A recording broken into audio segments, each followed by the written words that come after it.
Watching afternoon repeats and the permeates in the country. Des détails du genre. En fait, on continue un peu, j'allais dire, sur la même ligne éditoriale qu'avec Karine, c'est-à-dire on parle de ces aliments. De miam. De miam. Mais là, côté producteur, et chez les agriculteurs, Côté qui ont bien réfléchi à la agricole question et et qui se sont dit... industriel. Eh oui, parce qu'ils Partons ont... d'un constat très simple. Je poserai ma question demain. Nous avons... Non, mais je voulais dire, les agriculteurs qui sont conscients qu'il faut faire quelque chose auprès des populations, ils le savent mais depuis ils sont longtemps, à peu ils près multiplient tous les conscients. opérations. Franchement, mais là, les ça devient agriculteurs vraiment, aiment communiquer et de plus en plus. Le constat est simple. À l'origine, on part d'un seul chiffre. Nous avons en France 758 000 naissances. 758 000 bonnes nouvelles.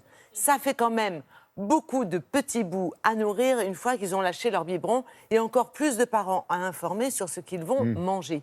D'autant qu'aujourd'hui, il y a une véritable demande de transparence de la part des parents. Donc, pour répondre à cette demande de transparence, on a le leader de la nourriture infantile, le leader, le roi du petit pot ou du petit plat, qui a décidé de créer des événements avec les agriculteurs partenaires. Donc on a une douzaine d'agriculteurs volontaires qui ont ouvert leurs exploitations pendant toute la belle saison et aujourd'hui encore, parce que même si on approche de l'automne, c'est la période de la récolte pour les fruits et les légumes. Oui, il y a des choses notamment. à raconter dans les Il y a des choses à exploitations, bien raconter. sûr.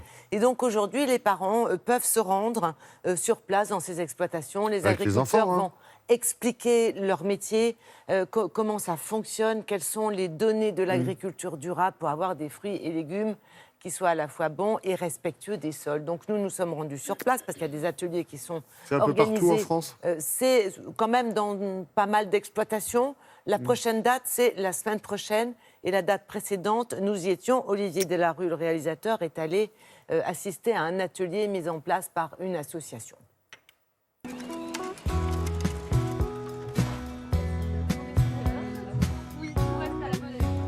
Mes parents sont arrivés en 1974. Et en fait, on est originaire du nord de la France. Mon père, il était passionné de pommes de terre. Voilà. Donc, il a décidé de venir s'installer dans les Landes. Regarde. Hop, un pied là. Vas-y, tu tires ça. Ah, voilà. Voilà, donc on en a des petites qui ont été moins vite que leurs copines à côté. Et les pommes de terre que vous mangez, ce sont celles-là. Oui. T'aimes bien les frites? Oui. Ouais, tu vois, On mange des frites. Quand on mange des frites, c'est des pommes de terre qui sont venues de la terre. T'as vu? Je suis très contente d'accueillir les gens et puis de leur expliquer comment on fait et puis leur montrer comment ça marche aussi sur une exploitation. Et puis ça permet d'échanger et puis de se rendre compte que des fois, ils ont des questions auxquelles on n'avait pas pensé, puis inversement. Et du coup, elles peuvent être quand même assez profondes, les pommes de Oui, terre. c'est assez profond. Et pour les récupérer après, vraiment, c'est du fond, vous faites autrement quand même. On a une machine et en fait, remuer. la machine, elle a une lame qui s'enfonce dans le sol et donc elle monte sur la lame et après elle monte sur des tapis. Pourquoi ça vous intéresse de voir comment travaille une agricultrice? Je veux bien savoir qu'est-ce que mon enfant mange et comment c'est fait. S'il n'y a pas de pesticides, comment c'est traiter la terre et la nature. C'était l'occasion aussi de passer une journée en famille, entre amis, dehors, voilà, avec d'autres activités que ce qu'on fait d'habitude. Que des entreprises industrielles s'intéressent à des produits de qualité et sensibilisent surtout les gens au fait qu'on fait attention à ce qu'on fait aujourd'hui. C'est rassurant déjà, c'est encourageant. Les gosses sont évidemment partie prenante là-dedans, quoi. Ils trouvent ça chouette, ils comprennent, ils voient l'intérêt, quoi. Ils voient d'où ça vient. Les petits pots, ils connaissent, mais là, ils mettent les mains dans la terre. Et ça, c'est vraiment bien. On a 2 grandes familles d'abeilles. À votre avis, elles se logent où, les abeilles, là? Qu'est-ce qu'elles préfèrent? Tu m'as montré quoi? Ouais. Elles adorent venir se loger dans le bambou.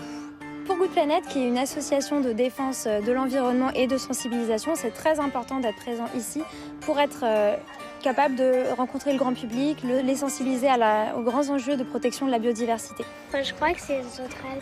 Alors non, c'est une menthe religieuse. Tu vois? C'est un animal qui, pour se reproduire, donc là c'est la femelle, elle mange le mâle. T'as pas peur? Non. Moi aussi, j'ai pas peur ça.